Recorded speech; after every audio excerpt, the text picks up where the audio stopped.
Good morning, Jim. Yeah, welcome you back to the recitation of Buddha's Sutra of Medicine Buddha. Sutra of the Medicine Buddha. Now let's go ahead and read it through together. Sutra of the Medicine Buddha, translated from Sanskrit into Chinese by the Tang Dynasty Tripitaka Master Xuanzang, translated into English by Min Tan and P.D. Lee, 2001, edited in blue by Daisy Spirit and Enid Spirit, according to the instructions of the kind mentor Benny Spirit, of Buddha's Practice Incorporated in June 2024. Thus have I heard, once Buddha Sakyamuni, the world-honored one, was traveling throughout the various lands to teach and convert the people. When he arrives in Vaisali, he rested under the tree of music, accompanied by 8,000 great bhiksus. An immeasurably great assembly, including 36,000 great bodhisattvas as well as kings, great ministers, Brahmins, laymen, and women, the 8 types of divinities and other human and non-human beings, gathered respectfully around the Buddha as he preached the Dharma. At that time, the Bodhisattva Manjusri, Prince of the Dharma, receiving the awesome spiritual power of the Buddha, rose from his seat, adjusted his robe to bare his shoulder and knelt on his right knee. He bowed deeply, and with palms joined, respectfully addressed the Buddha. World-honored one, may I please request you to explain the various names and titles, the great, past vows and the superlative virtues of the Buddha, so that those who are listening to you will be freed of karmic obstructions, while in the future, sentient beings in the Dharma semblance age will also derive great benefit and joy. The Buddha praised the Bodhisattva Manjusri, saying, "Excellent, excellent Manjusri, out of great compassion, you have urged me to explain the names and titles, merits and virtues and past vows of the Buddhas, in order to liberate those who are bound by karmic obstructions and bring benefits, peace and joy to all sentient beings in the Dharma semblance age. Now, listen attentively and reflect very carefully upon what I am about to say." The Bodhisattva Manjusri replied, "So be it, world-honored one. We will joyfully listen to whatever you wish to teach." The Buddha then said to the Bodhisattva Manjusri, "East of this world, past countless Buddha lands more numerous than the grains of sand in 10 Ganges rivers, there exists a world called pure lapis lazuli. The Buddha of that world is called the Medicine Buddha Lapis Lazuli Radiance Tathagata, Arhat, the perfectly enlightened, perfect in mind and deed, well gone, knower of the world, unsurpassed being, tamer, teacher of gods and men, Buddha, world-honored one." Manjusri, when the world-honored Medicine Buddha was treading the Bodhisattva path, he solemnly made 12 great vows to grant sentient beings whatever they desired. First great vow: I vow that in a future life, when I have attained supreme, perfect enlightenment, brilliant rays will shine forth from my body, illuminating infinite, countless, boundless realms. This body will be adorned with the 32 marks of greatness and 80 auspicious characteristics. Furthermore, I will enable all sentient beings to become just like me. Second great vow: I vow that in a future life, when I have attained supreme enlightenment, my body, inside and out, will radiate far and wide the clarity and flawless purity of lapis lazuli. This body will be adorned with superlative virtues and dwell peacefully in the midst of a web of light more magnificent than the sun or moon. The light will awaken the minds of all beings dwelling in darkness, enabling them to engage in their pursuits according to their wishes. Third Great Vow. I vow that in a future life, when I have attained supreme enlightenment, I will, with infinite wisdom and skillful means, provide all sentient beings with an inexhaustible quantity of goods to meet their material needs. They will never want for anything. Fourth Great Vow. I vow that in a future life, when I have attained supreme enlightenment, I will set all who follow heretical ways upon the path to enlightenment. Likewise, I will set those who follow the Sravaka and Pratika Buddha ways onto the Mahayana path. Fifth Great Vow. I vow that in a future life, when I have attained supreme enlightenment, I will help all the countless sentient beings who cultivate the path of morality in accordance with my Dharma to observe the rules of conduct, precepts, to perfection, in conformity with the three root precepts. Even those guilty of disparaging or violating the precepts will regain their purity upon hearing my name and avoid descending upon the evil paths. Sixth Great Vow. I vow that in a future life, when I have attained supreme enlightenment, sentient beings with imperfect bodies, whose senses are deficient, who are ugly, stupid, blind, deaf, mute, crippled, hunchbacked, leprous, insane, or suffering from various other illnesses will, upon hearing my name, acquire well-formed bodies, endowed with intelligence, with all senses intact. They will be free of illness and suffering. Seventh Great Vow. I vow that in a future life, when I have attained supreme enlightenment, sentient beings afflicted with various illnesses, with no one to help them, nowhere to turn, no physicians, no medicine, no family, no home, who are destitute and miserable will, as soon as my name passes through their ears, be relieved of all their illnesses. With mind and body peaceful and contented, they will enjoy home, family, and property in abundance, and eventually realize unsurpassed supreme enlightenment. Eighth Great Vow. I vow that in a future life, when I have attained supreme enlightenment, those women who are extremely disgusted with the 100 afflictions that befall women and wish to abandon their female form, will, upon hearing my name, all be reborn as men. They will be endowed with characteristics of Buddhas and eventually realize unsurpassed supreme enlightenment. Ninth Great Vow. I vow that in a future life, when I have attained supreme enlightenment, I will help all sentient beings escape from the demon's net and free themselves from the bonds of heretical paths. Should they be caught in the thicket of wrong views, I will lead them to correct views, gradually inducing them to cultivate the practices of Bodhisattvas and swiftly realize supreme, perfect enlightenment. 10th Great Vow.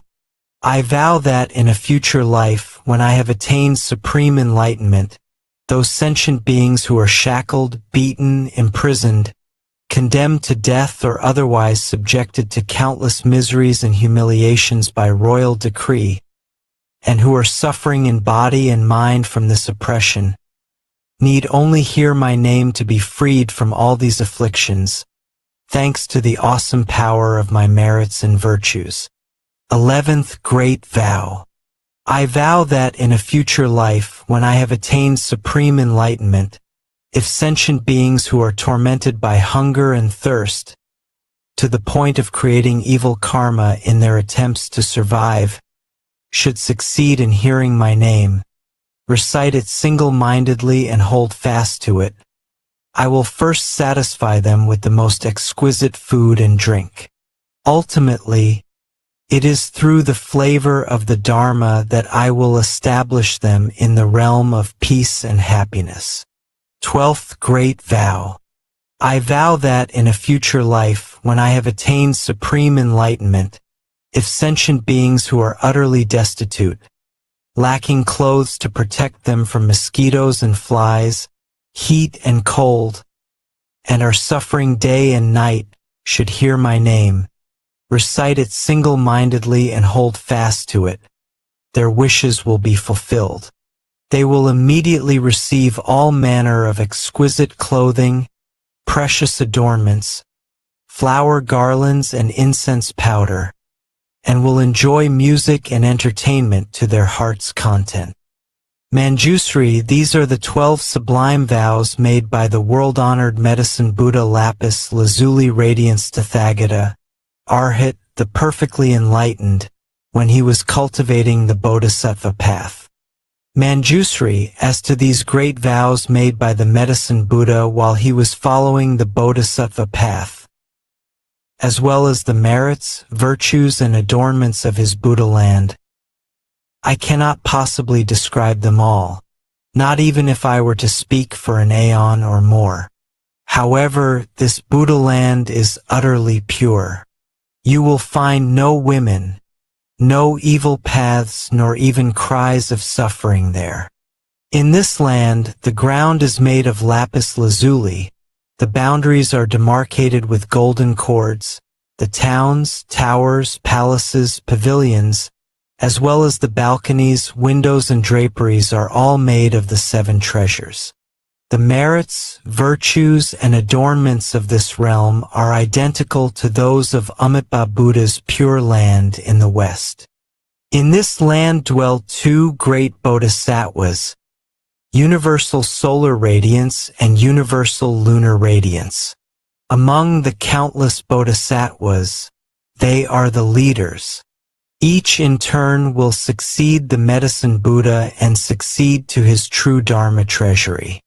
For these reasons, Manjusri, all devout men and women should vow to be born in this land. Buddha Sakyamuni then told the Bodhisattva Manjusri, there are sentient beings who cannot tell right from wrong. They are greedy and mean, do not practice charity, and do not understand the rewards of generosity. They are ignorant and unintelligent. Lacking the foundations of faith, they amass riches which they assiduously hoard.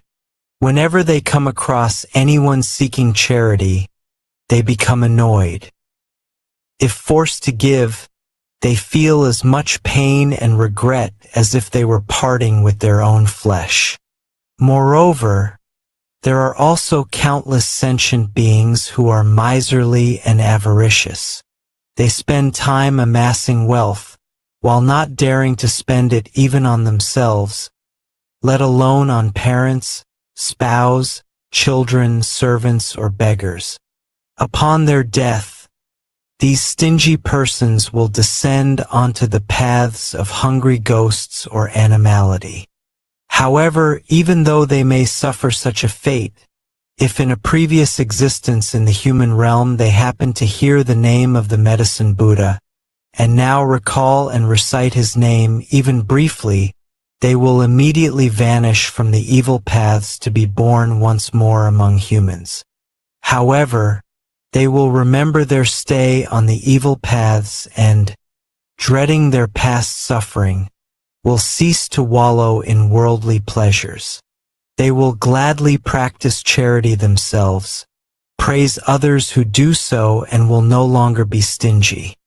Eventually, they will even be able to donate their head, eyes, limbs, blood, flesh, or other parts of their bodies to those who need them, not to mention mere material possessions. Moreover, Manjusri, there are sentient beings who have accepted the teachings of the Tathagata but have violated the precepts, moral rules, or they have not violated the precepts but have broken the regulations, or else, while they have violated neither the precepts nor the regulations, they have disparaged right views, or they have not disparaged right views but have abandoned extensive study of the Dharma and thus cannot explain the profound meaning of the sutras preached by the Buddha. Or else, although they may be learned, they have grown conceited. Because conceit clouds the mind, they believe that they are in the right and others are in the wrong. Therefore, they deprecate the correct Dharma and ally themselves with demons. Such deluded persons not only follow wrong views themselves, they also lead countless other sentient beings into the same great pitfall. These sentient beings are bound to wander endlessly on the paths of hell, animality, and hungry ghosts. Yet, if they should succeed in hearing the name of the Medicine Buddha, they will abandon their evil conduct forthwith to cultivate wholesome ways, and thus avoid descending upon the evil paths. Even those who cannot abandon evil practices or cultivate wholesome teachings, and thus descend onto the evil paths, can still benefit from the awesome power of the Medicine Buddha's past vows. If through this power they should hear his name even briefly, their lives on the evil paths will end and they will be born again in the human realm. They will hold correct views, diligently pursue their practice and tame their minds. They will then be able to abandon the home life to become monks or nuns. They will uphold and study the Dharma of the Tathagatas rather than disparaging and violating it.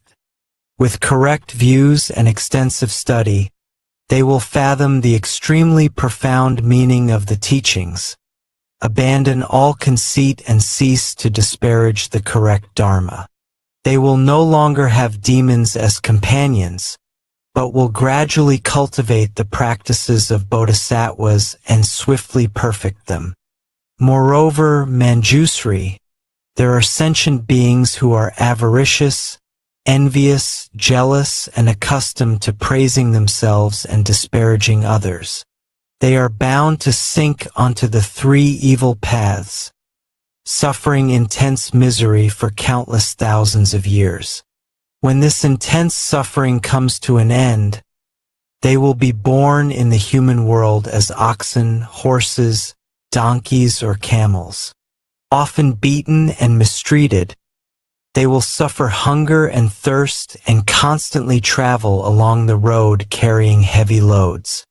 If they succeed in returning as human beings, they will be among the poor and lowly, always serving others, constantly receiving orders, never being free. However, if any of them, in a former incarnation as a human being, have heard the name of the world-honored Medicine Buddha and, as a result of this good cause, now remember and single-mindedly take refuge in him, they will, thanks to this Buddha's spiritual powers, escape all suffering. Their senses will be sharp and they will be wise and learned, constantly seeking the supreme teachings and meeting with Buddhas or Bodhisattvas. They will break forever through Mara's net, smash the shell of delusion, dry up the river of afflictions, and thus escape all the worry and suffering of birth, old age, disease, and death. Moreover, Manjusri, there are sentient beings who love to quarrel, create schisms, and engage in legal disputes.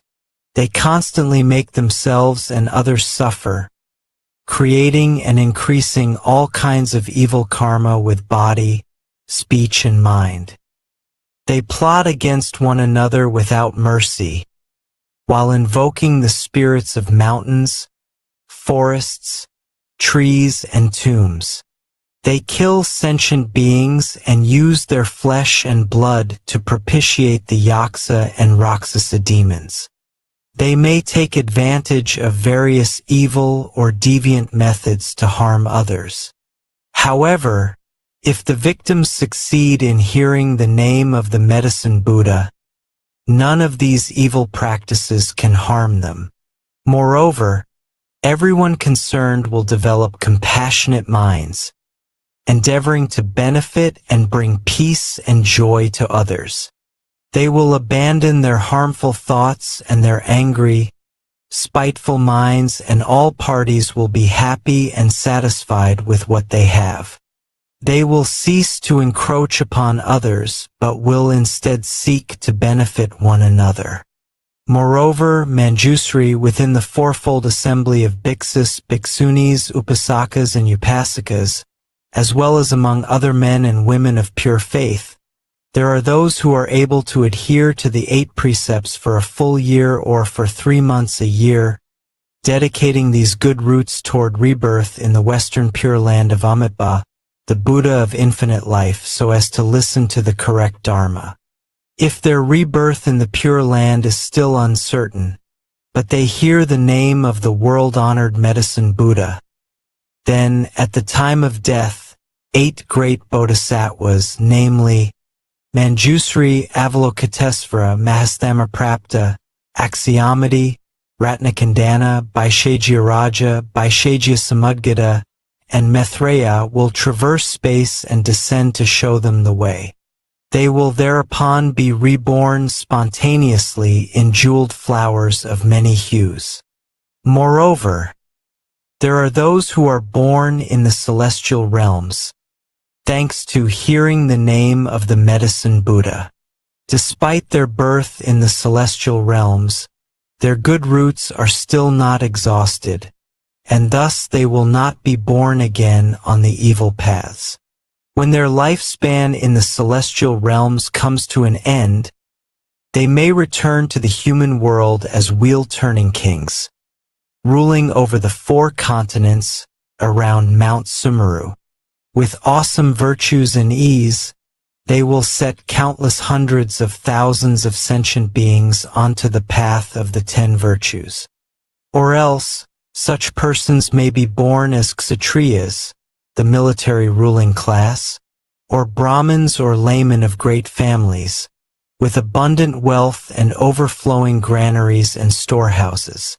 They will be endowed with noble features, numerous family members and retainers, as well as intelligence, wisdom, bravery, vigor, and the imposing demeanor of a great hero. Likewise, if there is any woman who hears and single-mindedly holds fast to the name of the Medicine Buddha, she will never again be born in female form. Manjusri, after the Medicine Buddha attained Supreme Enlightenment, he realized, by virtue of his past vows, that sentient beings endured various diseases. Some were the targets of black magic or various poisons, while others suffered short lives or untimely death. At that time, seeking to put an end to these miseries and fulfill the desires of sentient beings, he entered a samadhi called eliminating all the suffering and afflictions of sentient beings. Once he entered that samadhi, a brilliant light shone forth from his ana as he uttered a great dharni.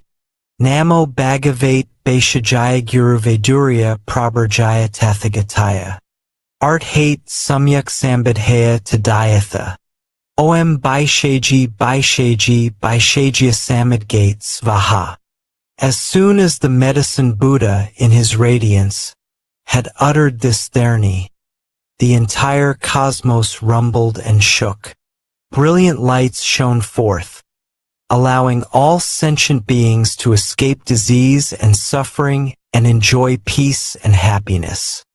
Manjusri, if you come across any man or woman suffering illness, you should constantly cleanse him, bathe him, and rinse his mouth. You should single-mindedly recite this dharni 108 times on his behalf, over his food, medicine, or water from which insects have been removed. Once he has consumed the food or drink, his illness and suffering will disappear. If the patient has a particular wish and single-mindedly recites this dharni, his wish will be fulfilled. He will be free of disease, enjoy a longer life, and, at death, be born in the realm of the Medicine Buddha. He will then be beyond retrogression and eventually realize supreme enlightenment. Therefore, Manjusri, any man or woman who single-mindedly reveres and respectfully makes offerings to the Medicine Buddha should constantly recite this dharni, never letting it out of his mind. Moreover, Manjusri, upon hearing the various names of the Medicine Buddha Lapis Lazuli Radiance Tathagata, Arhat, the perfectly enlightened, men and women of pure faith should recite and hold fast to this name. Each morning at dawn, having bathed themselves and cleaned their teeth, they should make offerings of fragrant flowers, incense, perfume, and various kinds of music before an image of this Buddha. Furthermore, they should copy this sutra or have others do so, as well as single-mindedly recite it and listen to explanations of its meaning. They should offer all the necessities of life to the Dharma masters who teach this sutra, making sure they lack nothing. In this way, devout men and women will be under the protection of the Buddhas. All their wishes will be fulfilled and they will eventually realize supreme enlightenment.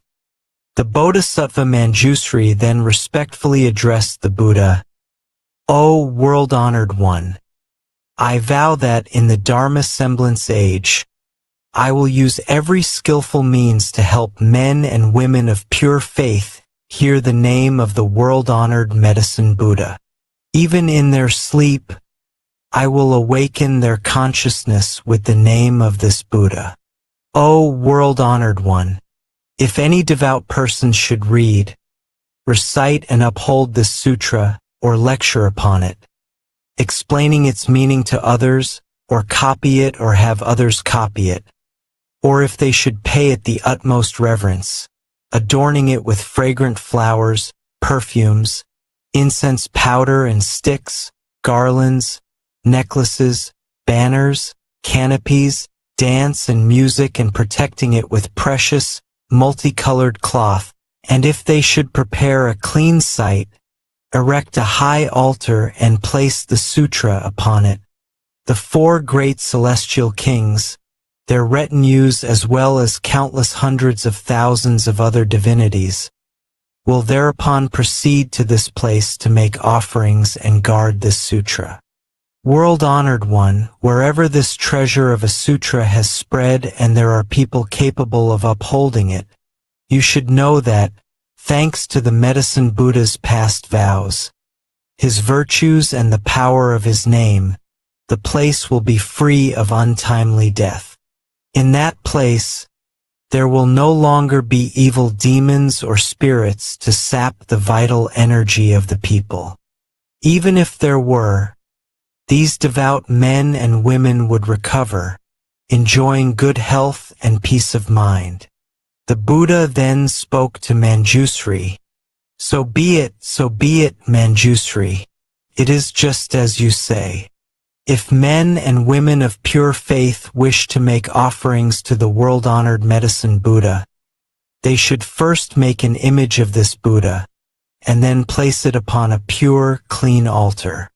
They should scatter all kinds of flowers, burn all varieties of incense, and adorn the place with banners and pennants. For 7 days and nights they should adhere to the 8 precepts, consume only pure food, bathe and perfume themselves, put on clean, fresh clothing, and keep their mind undefiled, free of anger or malice. They should develop feelings of kindness, compassion, joy, and giving toward all sentient beings, while bringing them benefits, peace, and happiness. They should play music and sing the praises of the Medicine Buddha, while circumambulating his image in a rightward, clockwise direction. Moreover, they should bear in mind his merits, virtues, and past vows. While reading and reciting this sutra, reflecting on its meaning and explaining it to others. Whatever they wish will then be fulfilled, whether it be longevity, wealth, or anything else, such as official position or the birth of sons and daughters. Moreover, if any sentient beings suddenly suffer nightmares and witness all kinds evil omens, such as flocks of strange birds, or hundreds of ominous signs throughout their homes, they need only venerate the world-honored Medicine Buddha with all kinds of wonderful offerings, and the nightmares, evil omens, and inauspicious signs will all disappear, no longer able to cause them harm. If any sentient beings are in fear of water, fire, knives, poison, falling off a precipice, or of vicious beasts, such as wild elephants, lions, tigers, wolves, bears, venomous snakes, scorpions, centipedes, millipedes, infectious mosquitoes or gnats, they need only single-mindedly recall and recite the name of the Medicine Buddha, while respectfully making offerings to him, and they will escape all these terrors.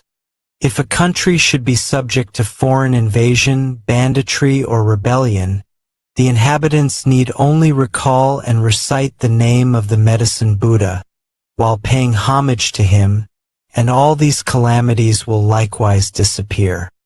Moreover, Manjusri, there are men and women of pure faith who throughout their lives have not worshipped any deities, but have single-mindedly taken refuge in the Buddha, the Dharma, and the Sangha, and upheld the precepts, the 5 or 10 lay precepts, the 400 Bodhisattva precepts, or the 250 bhiksu or 500 bhikshuni precepts.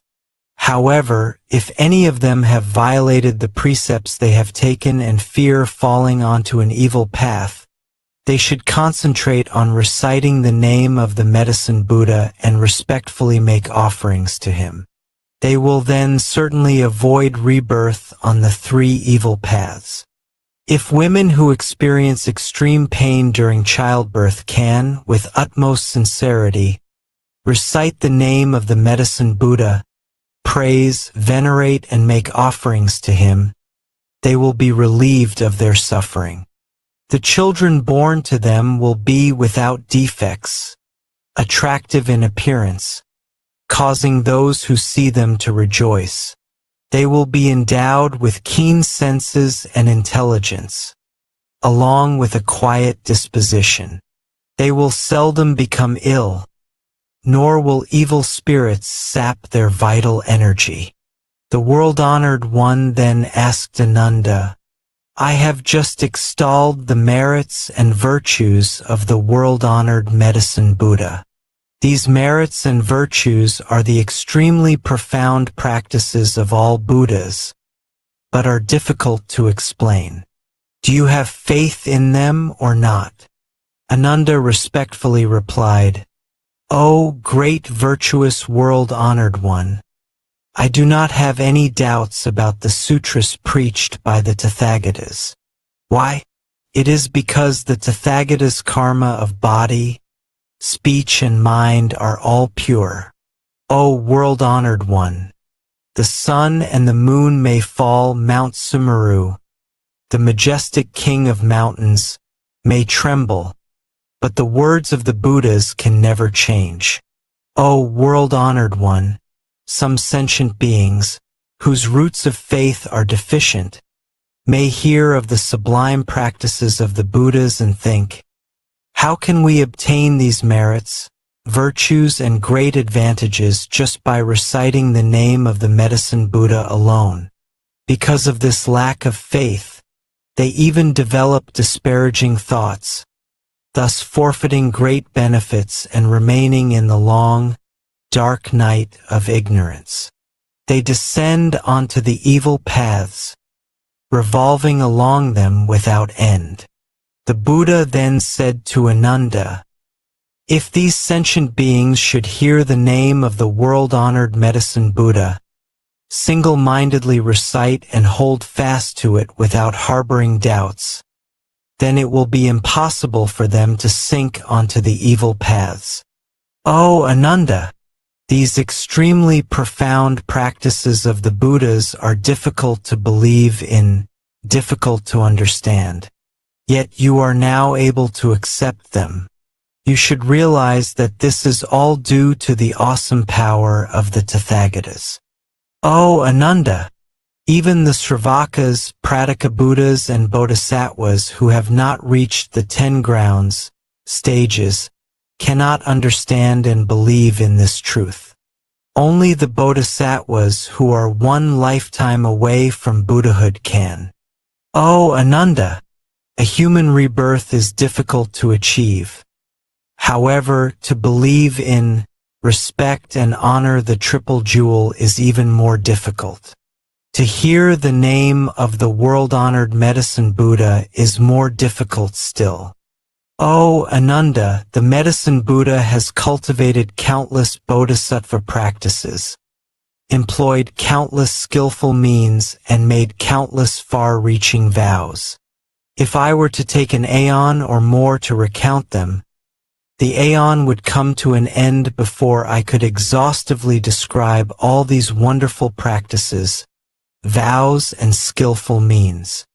At that time, a great bodhisattva in the assembly, named Salvation, arose from his seat, adjusted his robe to bare his right shoulder, knelt on his right knee, bowed, and, with palms joined, respectfully addressed the Buddha. O great virtuous world-honored one! In the Dharma semblance age, there will be sentient beings who suffer numerous calamities, and are always sick and emaciated, unable to eat or drink, their throats dry and lips parched, their eyes seeing darkness everywhere. As the signs of death appear, they are surrounded by parents, family, friends, and the ones who master the wonderful Dharma weeping and lamenting. As such a patient lies in bed, he sees the messengers of Yama arrive to lead his consciousness before this king of justice.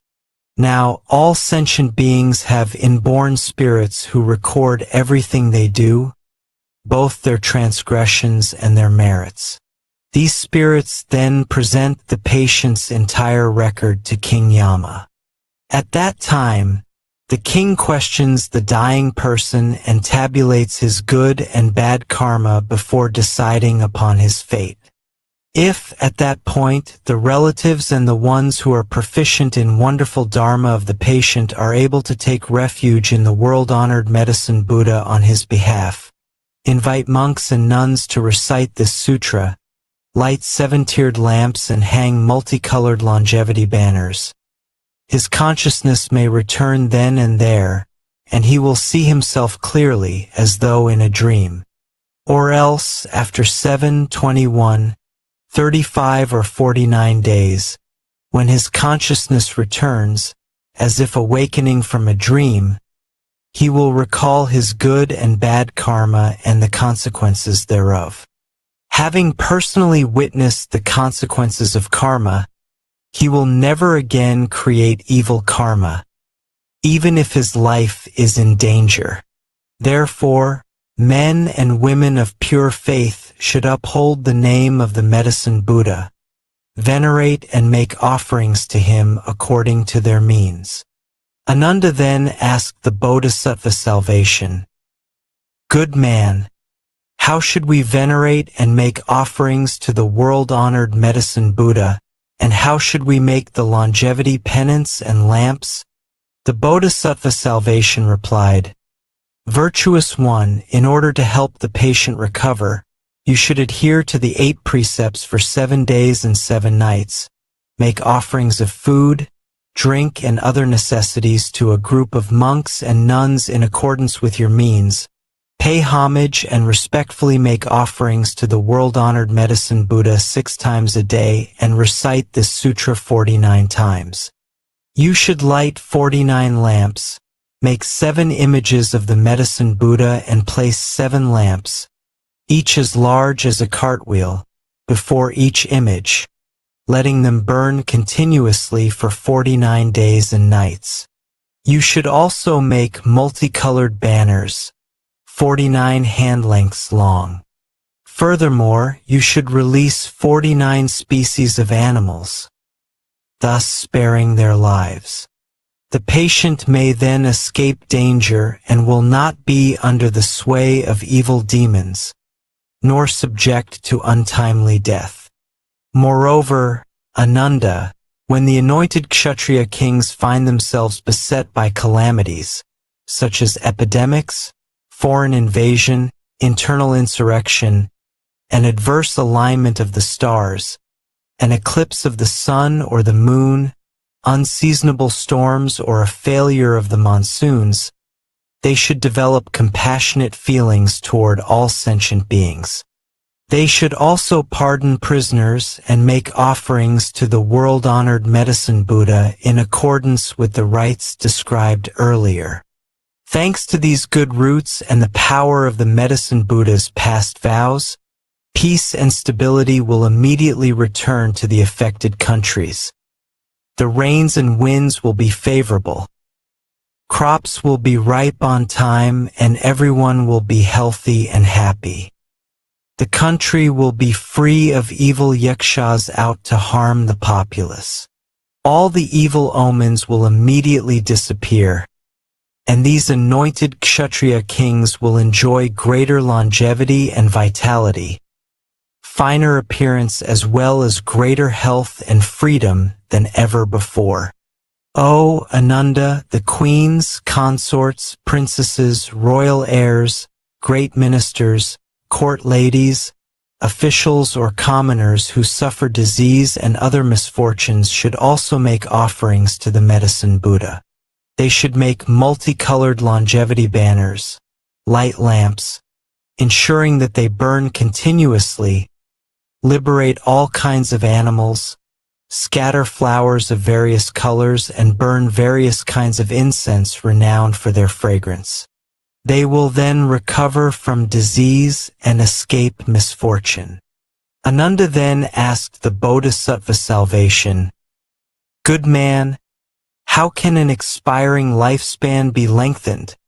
The Bodhisattva salvation replied, "Virtuous one, did you not hear the Tathagata explain the 9 forms of untimely death?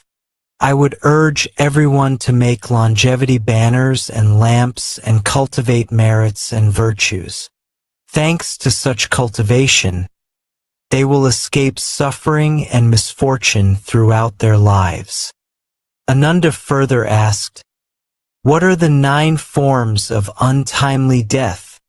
The Bodhisattva salvation replied, "Some sentient beings contract a minor illness which goes untreated for lack of a physician or medicine. Or else, even though there is a physician, he prescribes the wrong medicine, causing premature death. Or, the patients, believing the false pronouncements of earthly demons, heretics, or practitioners of black magic, may panic, unable to calm their minds. They may then engage in divination or perform animal sacrifices in order to propitiate the spirits, praying for blessings and longevity, all in vain. Through ignorance, confusion, and reliance on wrong, inverted views, they meet with untimely death and sink into the hells, with no end in sight. This is the first form of untimely death. The second form is execution by royal decree.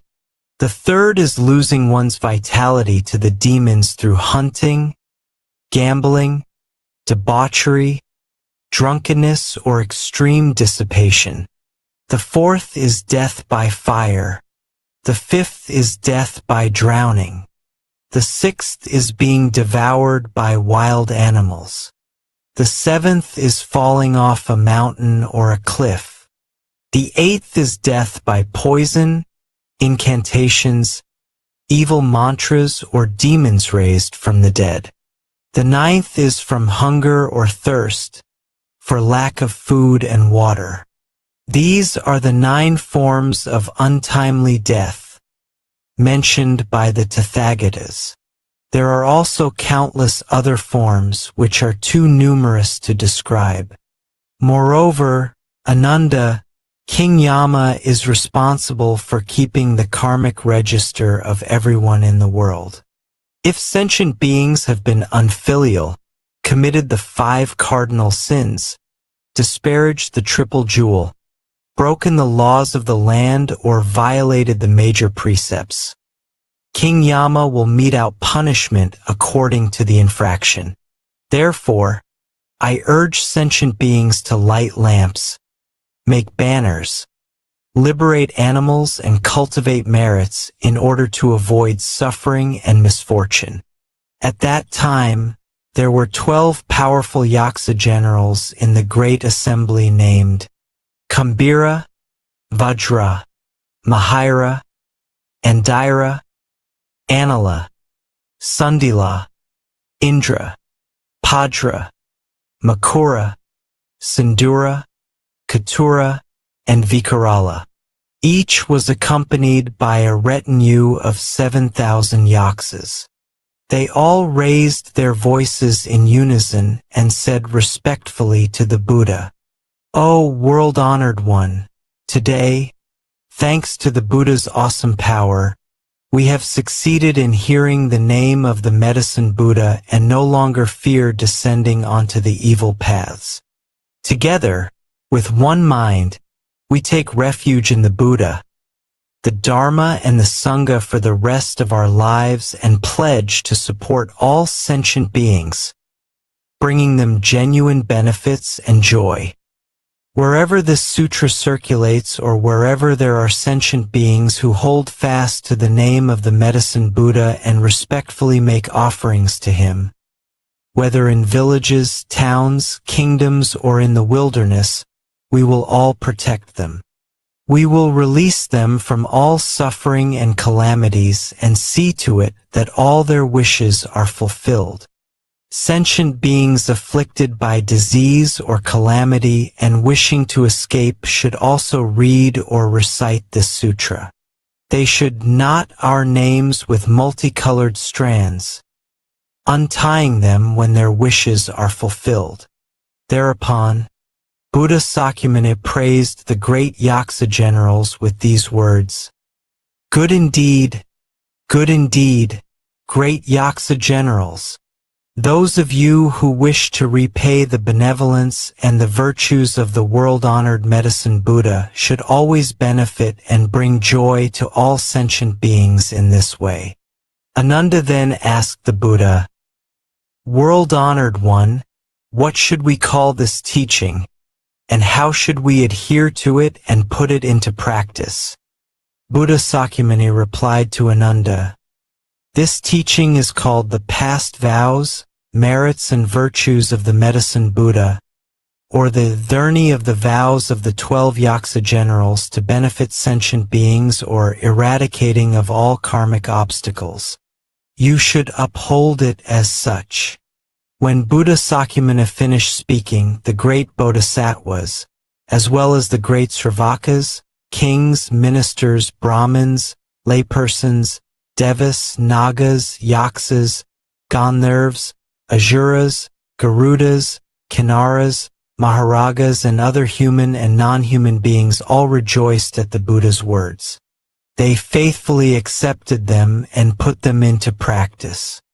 Sutra of the Medicine Buddha Lapis Lazuli Radiance Tathagata, his past vows, merits, and virtues. Homage to the Medicine Buddha's great assembly of Buddhas and Bodhisattvas. Sutra of the Medicine